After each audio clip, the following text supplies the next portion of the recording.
Welcome to Focus on the Fun Stuff, the podcast for business owners who want to build a business that they actually love. I'm your host, Emma Mills, seven-figure founder of MyPA, the UK's leading virtual PA support agency. And since 2008, MyPA has helped thousands of business owners to buy back their time, get out of the weeds, and focus on what matters most. And every week on the podcast, I'm sharing my own journey live as it happens and interviewing other business owners who've been exactly where you are now. And we're sharing practical tactics and real strategies to help you build a business that works for you, not the other way around. Matthew Mills, welcome to Focus on the Fun Stuff. Thank you for having me. You're the first professional footballer I've ever had on the show. You're also the first chief revenue officer I've had on the show. A couple of firsts today. Ex-professional footballer. We are going to chat about that a little bit as well.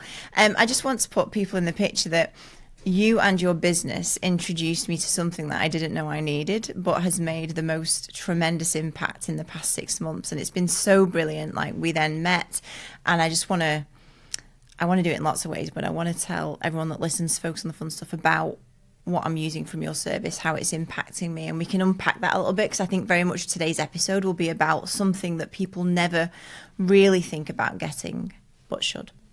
That's amazing to hear. Certainly when I was client facing, I got a lot of that feedback, and it was great to hear, but also really frustrating, because you're thinking there's so many other people that we can help. Yeah, I totally get that, because I was... Yeah, honestly, well, I'll go into the story, but I did not think that I needed a CFO, but I do, and I did, and it's amazing. So, Matthew, you were a professional footballer. It's quite a switch from the football industry, I'm sure, to the world of finance and chief financial officers. Like, how did that happen? That transition? Yeah, I think from what the public see of professional football is, and going into business, is very different. But being a professional footballer is a lot more than just what you see on the pitch. Certainly from my experience, being involved in commercial conversations from quite a young age, really, around like contractual stuff. Yeah. And I always found that really, really interesting. And obviously there is differences. I'm not running around a pitch anymore. But hopefully, I think there's some transferable skills in what I've picked up throughout my life experiences that I've adapted to business. Yeah. So, but how did that transition happen? How did you literally go from professional footballer to you're chief revenue officer now at the CFO Centre? Like, how did that transition happen? Yeah. So when I was growing up, if I think back to being, say, 8 years old, I didn't know what an entrepreneur or a business owner was. That just because no one I knew was a business owner. Right. My parents, my dad was in a job, my mum was a stay-at-home mum, which is arguably the hardest job in the world. My friends, their parents were, builders, plumbers, things like that. Nobody had their own business, and I didn't really think in that way. And I obviously got into football because initially I enjoyed it. I say initially, we could probably talk about that. Initially I enjoyed it, and then you realise actually there's a career to be had here. And I think one of the things that attracted me to it was, I think the statistics are something like 0.001% of people will become a professional footballer. Oh, wow. So for those that have watched the film Dumb and Dumber, I was thinking, so you're telling me there's a chance? I was like, this sounds great. Like, I love a challenge. So I managed to get myself into an academy, and left school at 15 and moved to Southampton. And we had this speech, in the room. It's almost like the competitive nature of it starts straight away. It was like, one of you in this room is going to make it. So really? I just had this, so I just had this like burning desire that has to be me. Like, I'm going to give absolutely everything to make this happen. And I was really fortunate that I come through the academy there, broke into the first team at 16, got into the England squads. Like, I was never... Wow. I was never like the best player. Yeah. But I just had that grit and determination that if anyone was better than me, I was going to like work harder, chase them down. So yeah, broke into the first team there, signed for Man City when I was 19, which was a massive move because obviously moving to the northwest, away from the southwest where I'd grown up a lot in that time. Managed to break through to the first team, play a couple of games for City, and then the club got took over and a lot more money came in, and I could see the doors closing. So yeah, spent the next 20 years foraging a career. Leicester, Reading, Bolton, Nottingham Forest, etc. Really, really enjoyed it. And then when my football career came to an end, my body gave out pretty much. I think I had 15 epidurals because I was getting so much pain in my back and referring into my legs. Wow. And yeah, I think COVID was kind of kicking off, and it was almost a relief, like the hamster wheel stopping. Yeah. So on one hand, it was a relief I can stop playing football, but then on the other hand, it was like, what the hell am I going to do? Yeah. All I know is football.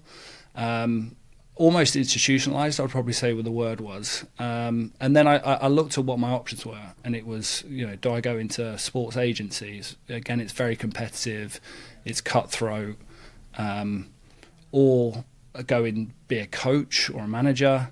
So I took my coaching badges, which was an amazing experience, spending the week with World Cup winners and like learning how to potentially become a coach. But the last year of my career was a player assistant manager. It kind of led into a kind of taster. I realised I didn't like that. Then I found media, so I worked with Sky Sports for a year. And the whole time I was just thinking, I don't even really like football anymore, but it's all I know, so where do I go from here? And then I thought about setting up my own business, and I still think it's a great idea, but I didn't do it because my dad had set up a business 25 years ago this year, and obviously he was working the business, and two of my brothers were, and I could feel their energy and their passion for it, and I was thinking I want a bit of that. So I approached them about maybe joining the business, to which my dad said no. Really? Yeah, and I was super surprised. But he said because COVID was kicking off, he couldn't be seen to be bringing his son into the business. Oh, okay. When potentially other people might be leaving. Yeah. So I said I'd work for free. So I worked for free for 6 months to see if it was right for me, right for them. Came in and did pretty well. So I took over a region. We kind of scaled that from literally ground zero to about 1.6 million revenue in the first year. Wow. During what year was this? 2020. Yeah. Wow, fair play. That is amazing. Yeah, it was. I think we've got a very unique offering in the sense of it's a business with a fair wind behind it. Yeah. I think Warren Buffett says when things are booming and going well, you definitely need a CFO to help and guide the ship. When things are going bad, you definitely need somebody all over the numbers. So either way, the kind of the economy's going. Yeah. I think our offering is pretty suited. So COVID was actually quite an all right time for us. Not significant growth like previous years. Yeah. And we certainly got the COVID bounce back. Yeah. I just realised as well, you said that the stat about the professional footballer players that make it is 0.001%. Aren't you brothers ex-professional football players as well? All four of us actually play professional football at one stage or the other. How on earth? The stats, the percentages of that must be off the scale of a possibility. The standard in the garden growing up was pretty good. That's crazy. And so just before we get into like the CFO, what a CFO is as well, I want to unpack because I think loads of people don't realise that. Your dad, is that Peter?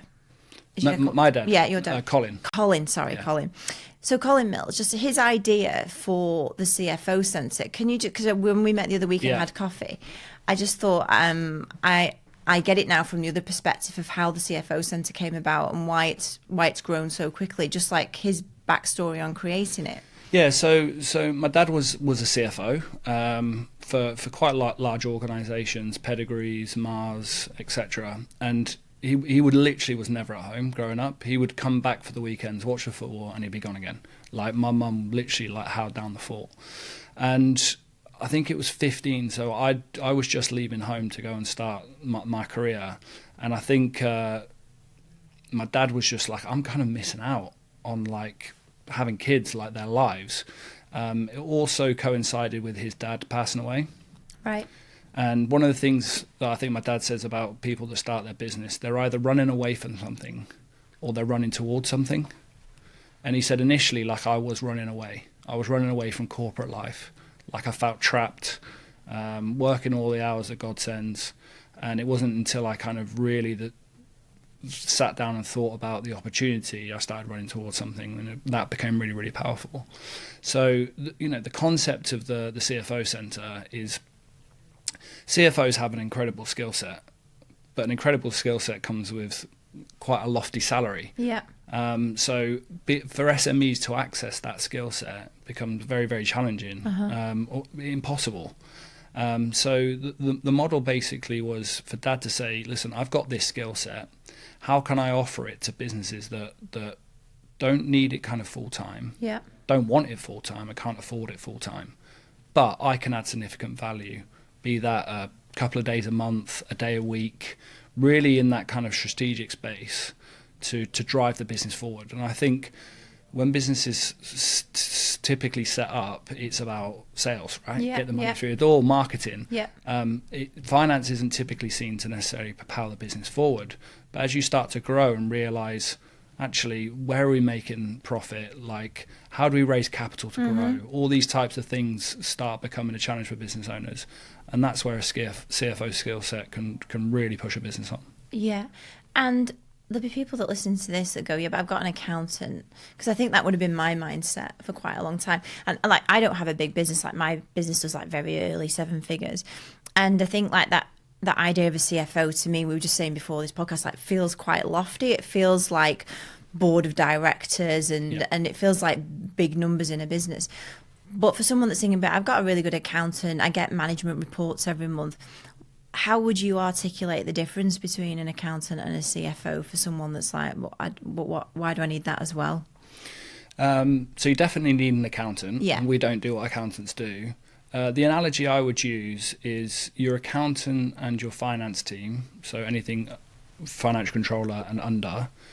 If you're driving a car, they're in the back seat looking through the rearview mirror. Yeah, okay. A CFO is sat alongside you in the driver's seat saying, okay, I can look 10% of my time in the rearview mirror because that is important, but I spend the other 90% forward. So all of a sudden, the questions they're asking you, the challenges they're putting on your toes, the ability to then make sense of the numbers, so that monthly reporting you're getting to then make strategic decisions is a completely different skill set. That is a brilliant analogy, because I very much so. Paul from the CFO Centre started working with me in January, I think it was now, and that completely came about by chance. I was sat at an awards ceremony, sat next to one of your directors. We were chatting about CFOs. Best decision to sit next to that guy at the awards ceremony, because it's had such a brilliant impact. But that analogy that you used of like sitting side by side and looking forwards, that's exactly how I feel with Paul from the CFO Centre, that we're very much, he's almost like looking further ahead than me, because I guess I'm very much like in the business, making sales, have we hit sales target, and he's kind of doing that forward. I feel very supported with like that forward thinking of it. Well, cash flow might be a problem here, we need to look at this in this month. Like the analogy you just used is perfect from my experience of it. And just so with like, I mean, some of the things I would say, I just want to say on this as well, if anybody's like, okay, clearly Emma likes having a CFO, but he's really, I mean, you don't know what you don't know. And I consider myself pretty in the numbers in my business. I feel like I know, I can clearly immediately see when something's off, if something's not aligned. But I really think even if you get your management reports every month, you think you're all over your numbers, you still don't know what you don't know. Like in the past month alone, we've been talking about asset funding. I didn't even know that was a thing or a possibility. It makes cash flow easier. He's been in and been helping us with understanding the triggers for employee and team members. So when there might be 75% capacity, 100% capacity, and things that we have had fag packet spreadsheets for ages, he's just gone away, taken and brought, and it's like, oh my God, this makes so much sense. Like, he's like answered questions we've had that have been lingering around in the business for ages, and then just unpacked it and solved it. So I like, is there, and I think when I started with Paul, like I told him where we were at, and we kind of mapped out what the best use of time for me was at the moment. We like treated the most, say, urgent things, the things that were weighing on my mind. Is there a kind of a method or a framework or a plan that you will generally, when your client comes to you, that you will take them through? Yeah. So, full disclaimer: I'm not a CFO. So I think these guys, what they do is absolutely incredible, life changing, like literally life changing for clients. In terms of a methodology, I didn't know what a CFO did when I joined the business 7 years ago. We've got a really cool bit of IP that we call the 12 boxes, which really articulates, like you say, on a fag packet, what a CFO does. And if I talk through that, I think it will kind of bring it to life. So there's 3 layers of 4 boxes, and the bottom 4 boxes around things that support the business. So it's about being compliant. So again, that's what your accountant's there for. I think the thing you touched on about being side by side, I think that's really, really important. As an accountant, they are an external provider, and they've got a plethora of clients, whereas we are in the business with you. That's much so, very fundamentally different.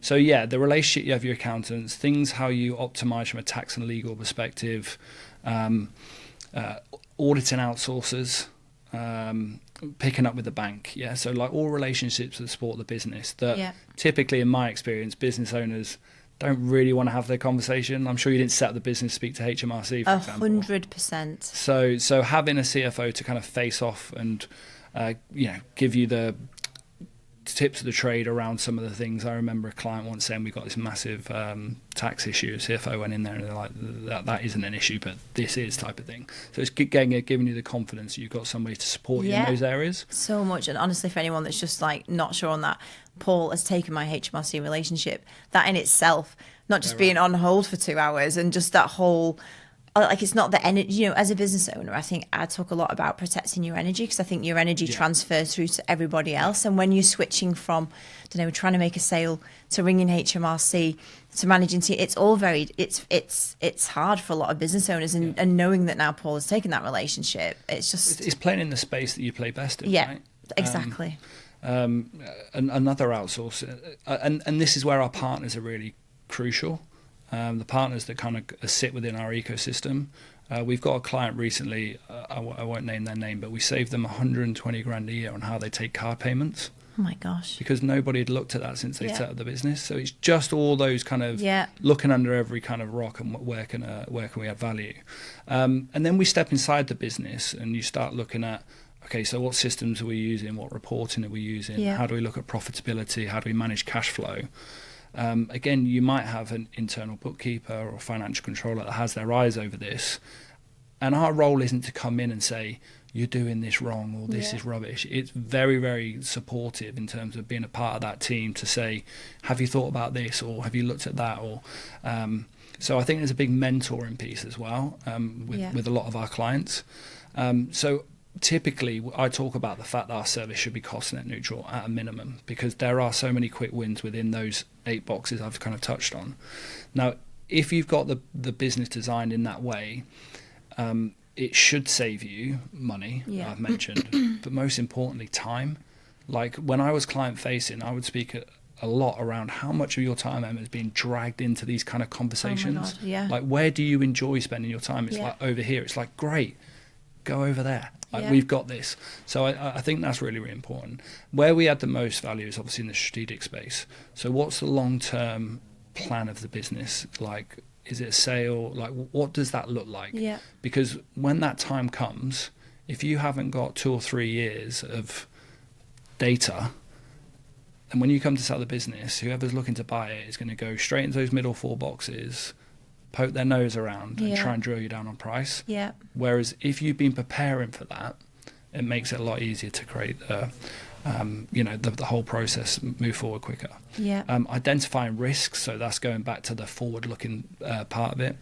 Having a business plan, having people in the organisation bought into that. Like I've heard some great stories from clients where, finance was the dark arts. Nobody spoke to them. They sat in the corner. Now all of a sudden it's engaging the sales team. They want to know how sales are going so they can hit their targets and all these types of things. So it's bringing people on a journey. And then the last box is around funding. We've raised over £12 billion of funds for our clients. And I didn't realise how many different types of funding options were out there.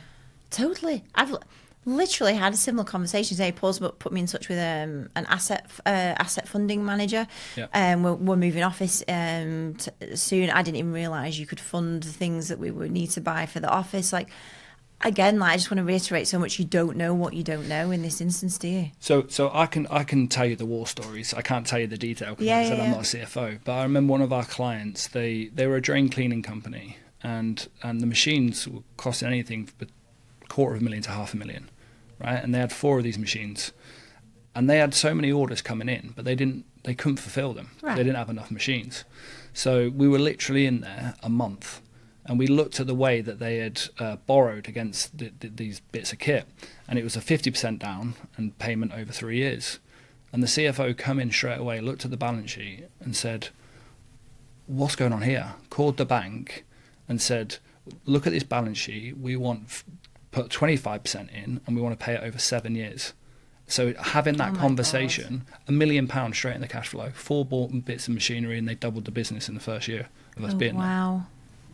Yeah, honestly, I haven't had that return yet, but I just can totally see how.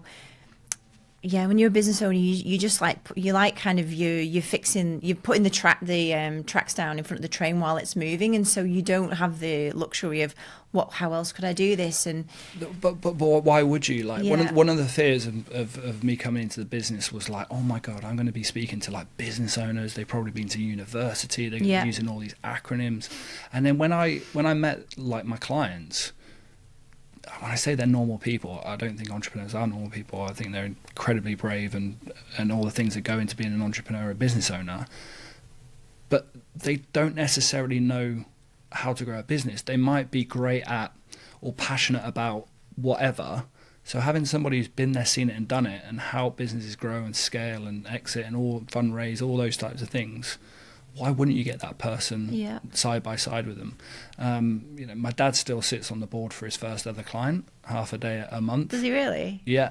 And he got introduced to them by my mum speaking to his wife in a car garage when she was getting serviced. They were an 8 million turnover travel company, selling everything from bucket and spade holidays, European holidays, cruises, etc.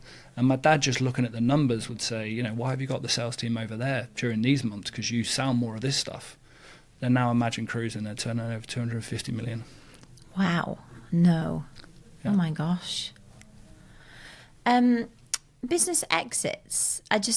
We were just talking pre-podcast just about some of the amazing testimonials, cases that you've had, but I feel like in my world, when business owners are talking about exits, they might have a business coach that's helping them with that. They'll be speaking to their accountant.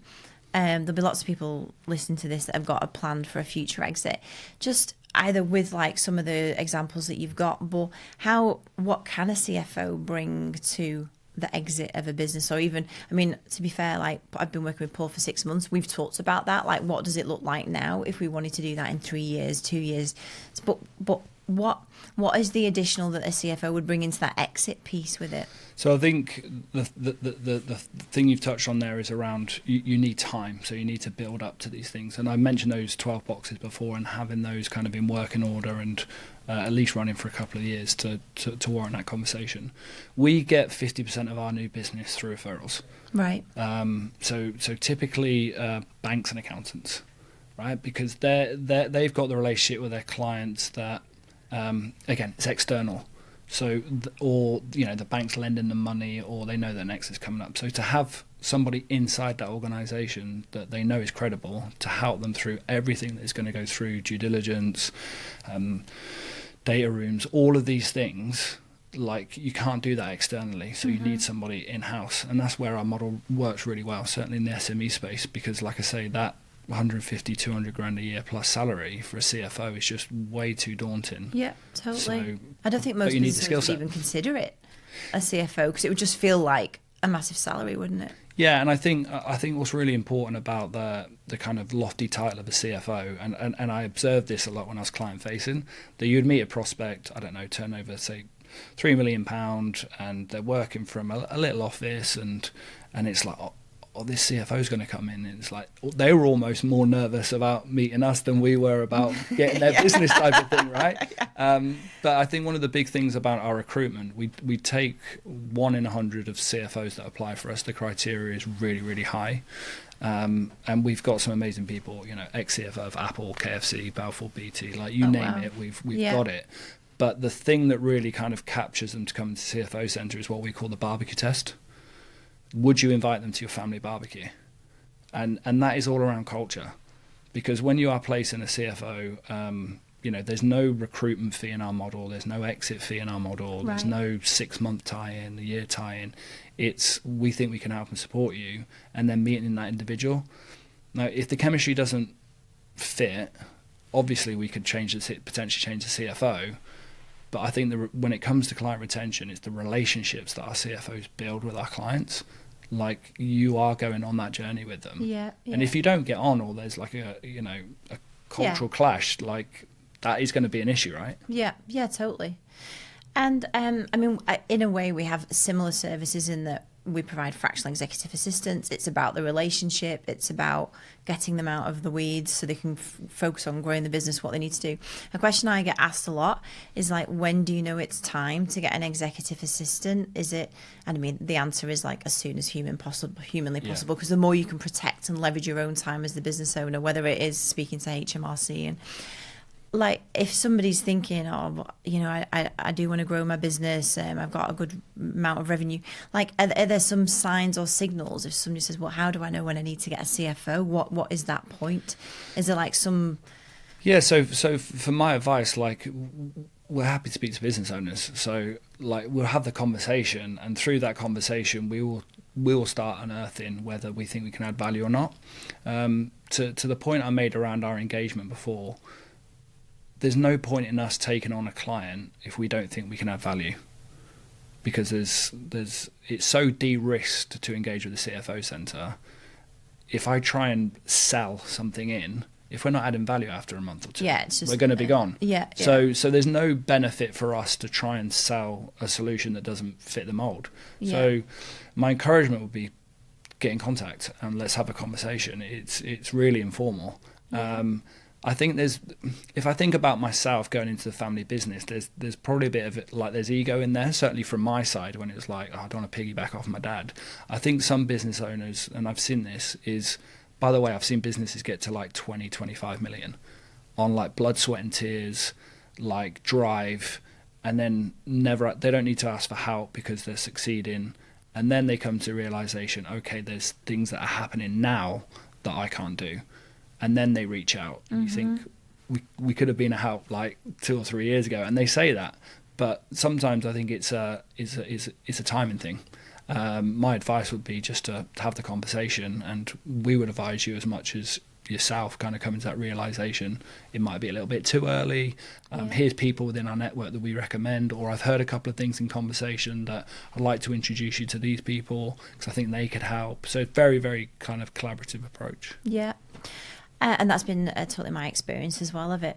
I wanted to ask you what it's like from the family perspective of everybody working in the business. There's a couple of people close to me, like a couple of mentors, and it's fathers and sons, and there's like all different dynamics and different experiences of that. Like, how is it for the Mills family?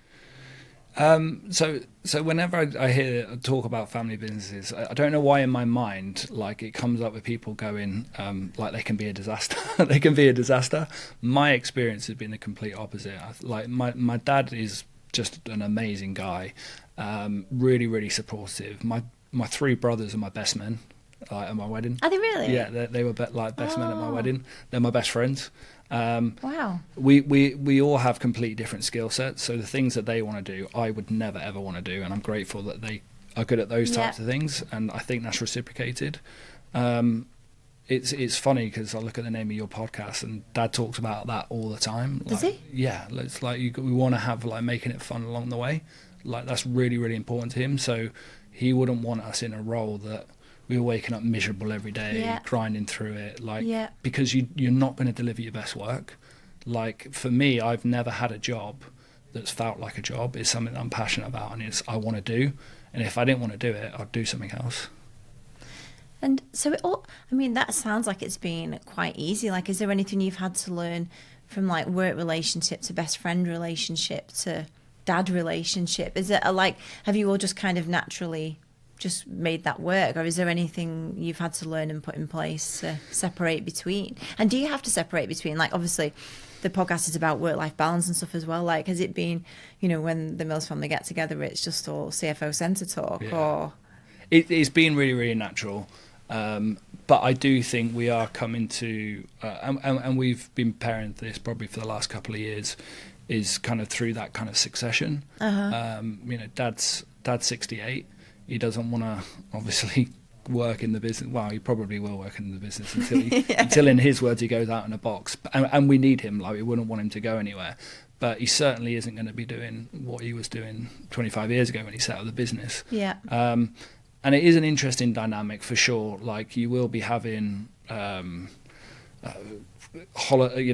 talking about the kids and holidays to, a boardroom kind of conversation, to an owner conversation, to an operational conversation, and it can bounce around. But Dad being a CFO in kind of my brother has a saying about my dad that he lives in the future and he occasionally visits the present.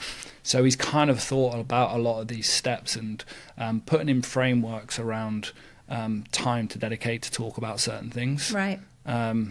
I wouldn't say we've cracked it because conversations do blur and you get excited and somebody else will raise something. But we are kind of going through a succession play fundamentally led by Dad.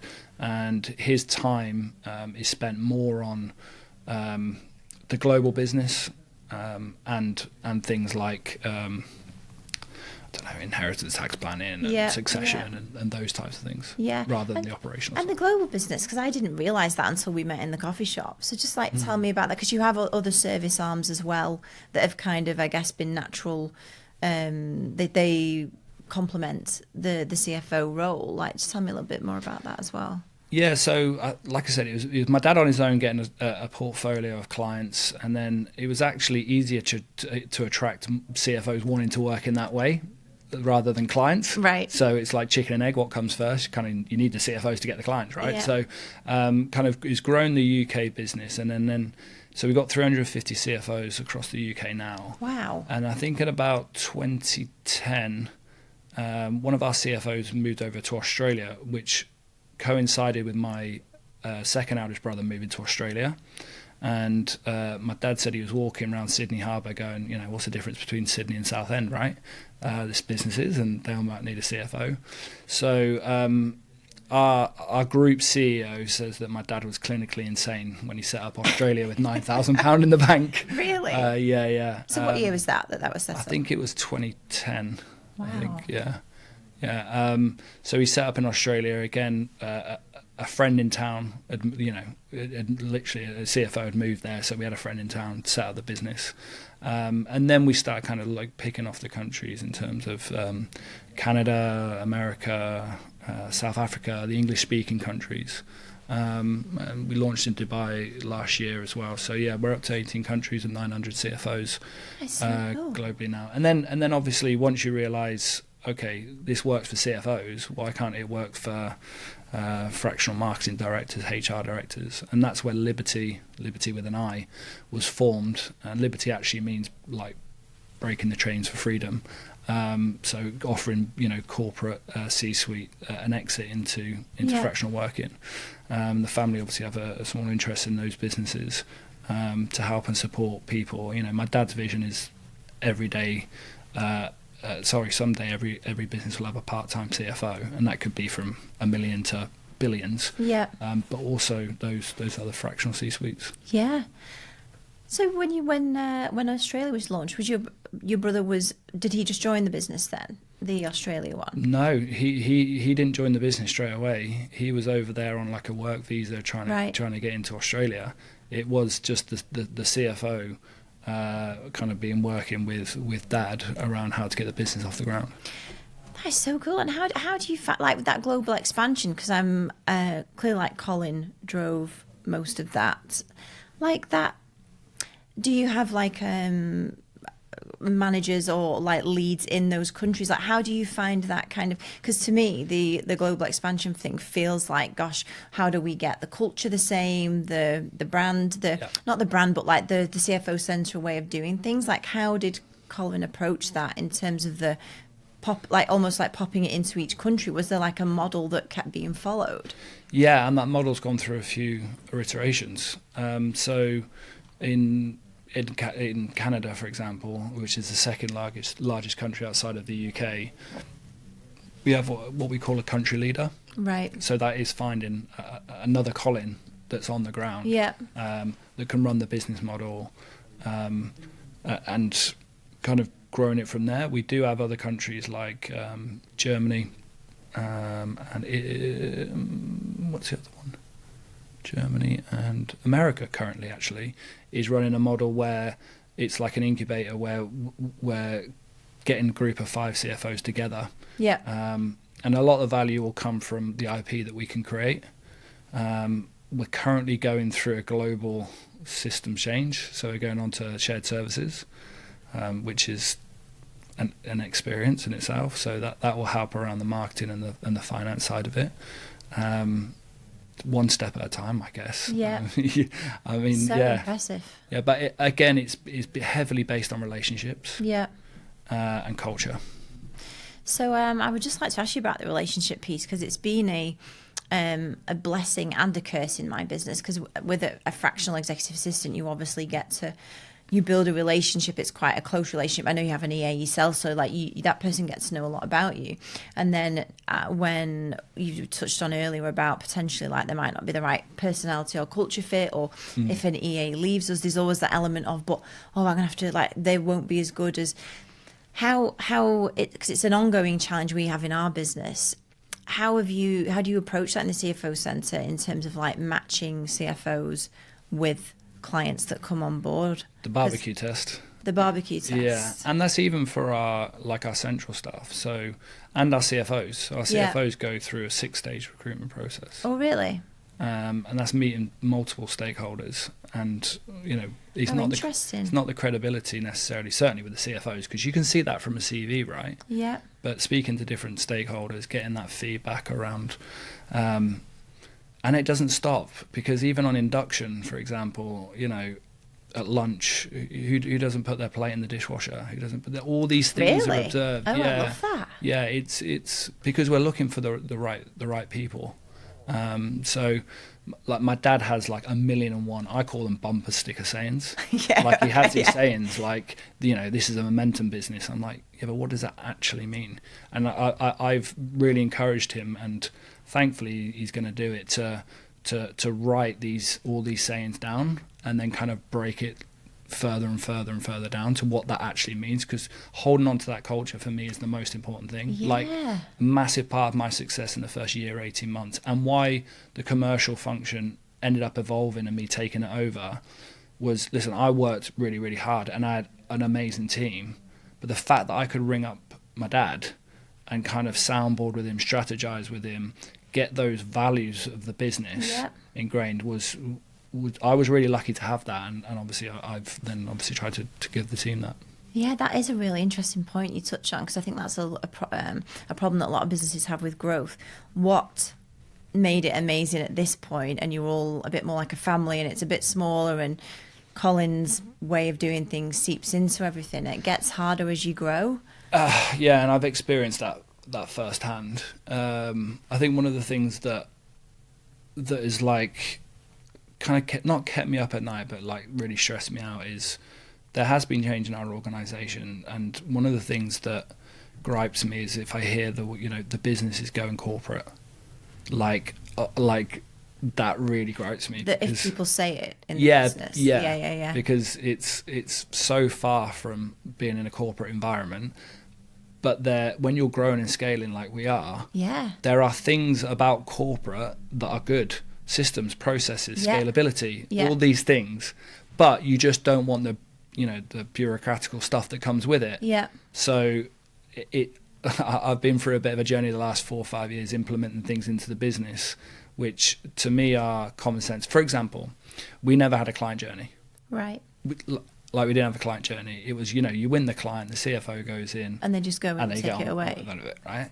So when I took over as regional director in my region and listening to my dad, so by the way, nothing's changed. We've actually almost you grow and people create their own truths and processes get lost because it's hard to control. And then I've kind of gone, my dad calls it back to the future.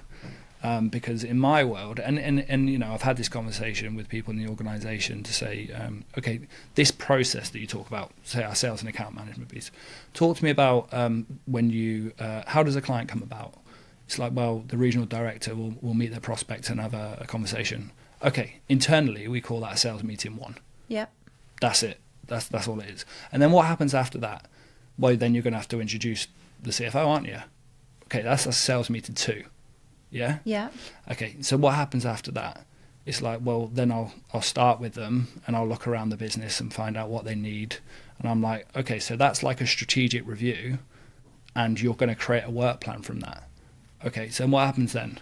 It's like I get on with it. I was like, well, no, because I've met that person and I've made them a bunch of promises about what we're going to do. For me not to speak to them again seems ludicrous to me. I'm going to want to check in at the end of the first month. How are things going? How's the cultural fit? Have you got visibility on what the next 3 months looks like? All these types of things. You're going to move into some form of account management process, right? Yeah, okay, I can see that makes sense. Right, so that's the process. What part of that is corporate? Do you know what I mean? It's like you've answered all the steps and I've just told you that we have to get that down on a piece of paper because it needs to be replicable and scalable. Like, biggest fear I have is, are you having the same experience as a client in Southampton, Sydney? Because it needs to be so.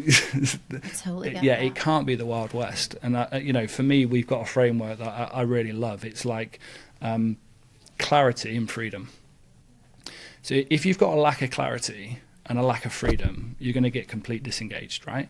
If you've got loads of clarity and no freedom, that's where the kind of corporate robot type comes. Yeah. If you've got a lack of clarity and tons of freedom, that's actually anarchy. Yeah. It's about having maximal clarity and maximum freedom. Yeah. So for me and you to look at the same framework and delivering it, it might be delivered completely different. But as long as it's visible that the fundamentals are there.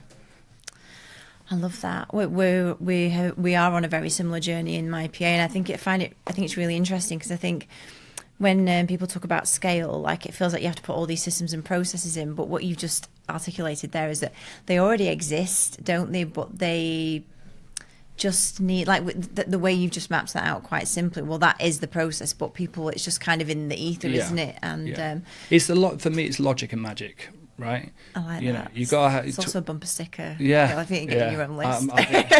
Maybe I should. Maybe I should start adding to it. But like 20% of, I think 20% of the role.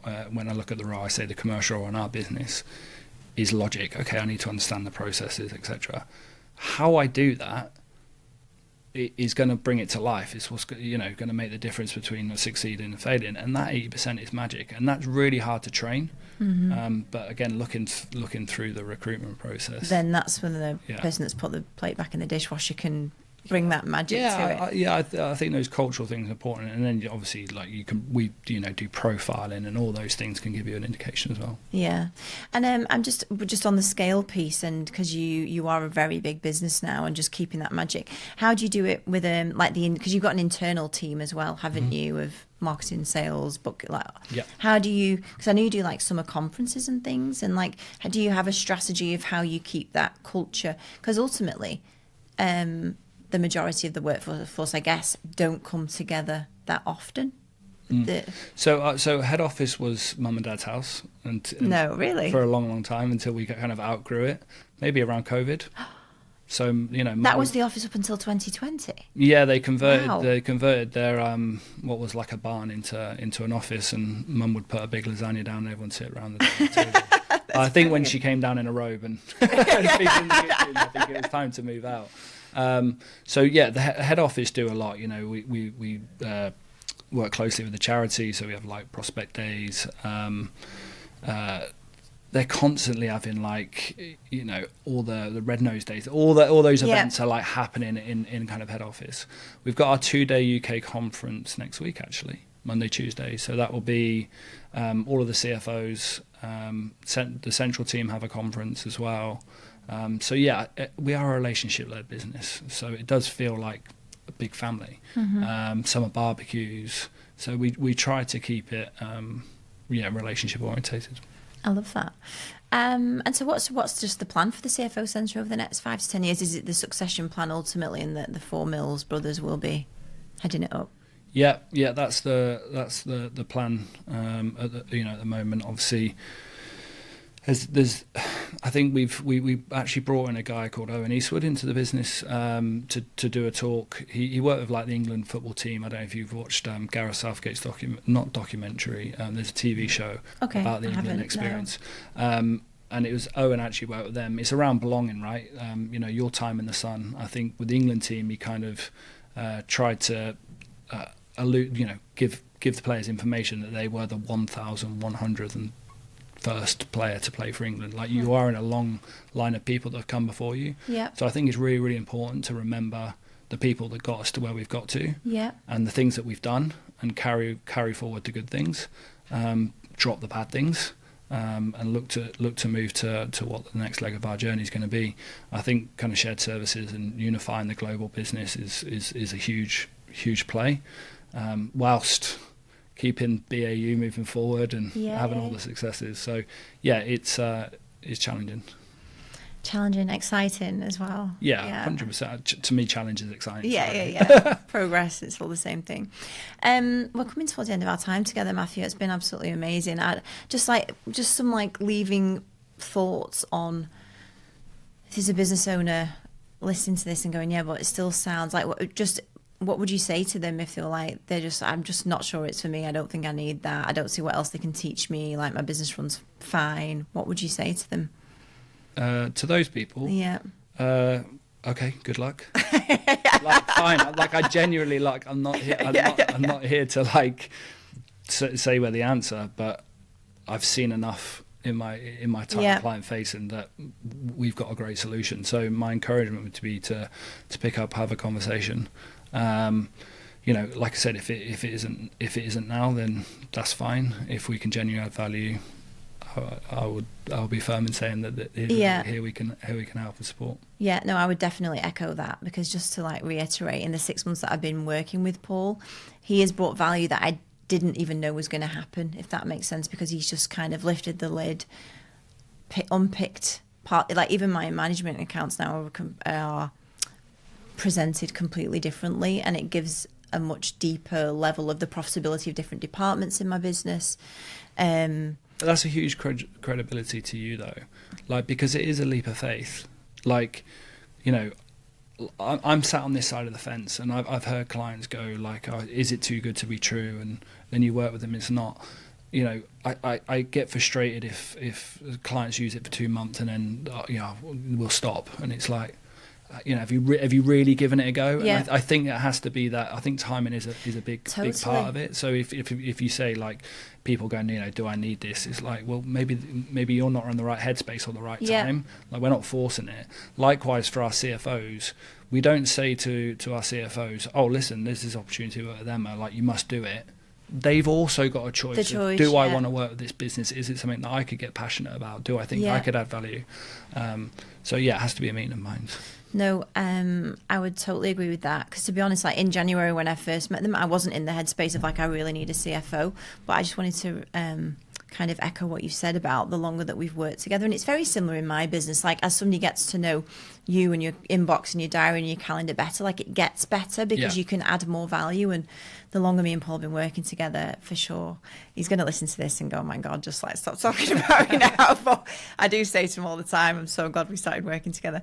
Yeah, the longer it's gone on, the more he's unpacked and the more he's been able to add value and stuff that I wouldn't have even seen coming. So yeah, that's amazing. Yeah, no, honestly, hats off to him. He's brilliant. If people want to learn more or connect with you, Matthew, or find you, where's the best place for them to go? Yeah, so the CFO Centre, the website is kind of up there. Have a look around. My favourite page is the client success stories because they're real, they're life-changing, right? Matthew.mills@cfocentre.com. Just drop me an email. I'm more than happy to pick up and have a chat with anyone.